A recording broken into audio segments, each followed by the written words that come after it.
Minister, this is a question about investigations in the department, and there's one particular investigation I'm looking at here. The Farm Nutrient Management Scheme in the north of Ireland provided funding for improvement of animal waste storage. The scheme cost over £200 million. Nearly 4,000 farmers used the scheme. Now, it's alleged that tanks were constructed under the scheme are now leaking raw emissions into the environment. Have you investigated any instances of leakages of these into the waterways that are crossing the border into the south? You're a Donegal man. Donegal would be exposed to these potential leaks. You get a chance to come back. Minister. Yeah, thank you, Deputy Tobin. So listen, what you're asking me is the number of commissions of investigation currently ongoing under the remit of my department, and duration and cost of each of those. So under the Commissions of Investigation Act 2014, it provides for the establishment of commissions of investigation which can investigate matters of significant public concern. But to be clear with you, Deputy, there are no commissions of investigation currently taking place in my department. So in terms of the duration of each of those commissions or the actual and projected cost of them, there isn't any currently established. Thanks. Okay, it's unusual because in 2003 the Department of Agriculture in the north of Ireland introduced a farm management nutrients scheme in accordance with the European Parliament legislation to prevent farm pollution. 4,000 farmers participated in the scheme, and DARD's specification for the scheme involved the construction of new impermeable slurry tanks and dirty water storage tanks in compliance with the EU Nitrates Directive. Now, that code demanded that all concrete structures designed and constructed under it must pass the 7-day leak test before use. Now, it's alleged that the Department of Agriculture in the north of Ireland illegally gave a waiver allowing for the construction without a 7-day test. And I understand that this happened under the former Minister for Agriculture, Michelle Gildernew, under the former Minister for Agriculture, Michelle O'Neill, and up to Minister Poots. Now, has the department in the south investigated the possible damage being done to watercourses in the south of Ireland by leaks under these slurry tanks in the north? And with regards, have you spoken to the Department of Agriculture around that, or have you sought to investigate it? It's been raised with the EPA. They say they're not investigating it. I've raised it with the Department of Environment. They say they're not investigating. I want to raise it with you because you're a Donegal minister and this concerns your watercourses. Minister to reply. Well, I mean, this isn't something that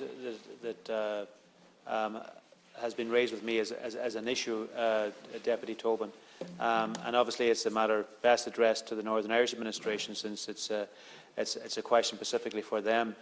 But listen, just in relation to our work and what we've been doing in relation to protecting water quality and ensuring the appropriate management of all farmyard nutrients, we put massive investment in through the TAMS on-farm investment schemes. Farmers right across the country have put significant resources of their own, assisted by government supports through those grants, to radically transform the facilities on each farmyard in the country over the last 2 or 3 decades. And it is a very, very different infrastructure in place now, and it's something we continue to build on, because it's really, really important that while we farm and farm well and produce food really well, that is done in a way that water is protected, that our natural environment is protected, and that biodiversity is protected as well. And that certainly is fundamental to our approach. Deputy Tobin, I appreciate that this particular case... Tobin, just before we start, just to avoid the people's names, if we could, the practice on the Dáil is not to name. I won't. I appreciate that this may not have come across your desk so far, Minister, but and this is the reason why I'm raising it with you today. This crisis in the north could be as big as a cash for ash scandal. 4,000 farmers were told that they built correctly. £121 million worth of grant funding was given. A total of £212 million was spent on these tanks. The issue is that if these are leaking currently, they will have to be fixed, which will cost hundreds of millions of euros. There will be damage to the pollution, which will cost millions of euros to ameliorate. And then there's farmers who will have to maybe reduce their stock while these tanks are fixed, etc. And this is an all-Ireland issue. Watercourses don't stop at the border. And I would ask you to use your good offices to, Gemma Brolly, who's an Aon representative for East Derry, has already questioned Minister Poots on this, and he hasn't answered those questions. And I'm asking you, in relation to how serious this is, will you hold conversations with the Minister for Agriculture in the North? Thank you. Minister, to conclude. Look, I've no doubt that the Northern Irish administration takes as seriously as we do the importance of ensuring that nutrients are well managed and the facilities of the highest standards are in place at each farm to do that.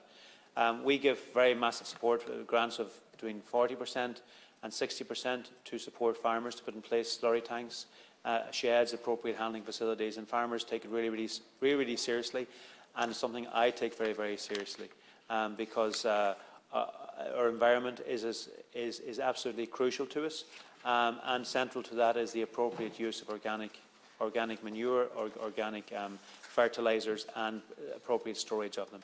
So, listen, it's something that we will continue to take very seriously here, and I have no doubt that the Northern Irish administration will take very seriously. And listen, if you have particular questions in relation to the Northern Irish administration, Deputy Tobin, that's something you should direct directly to them. Thank you.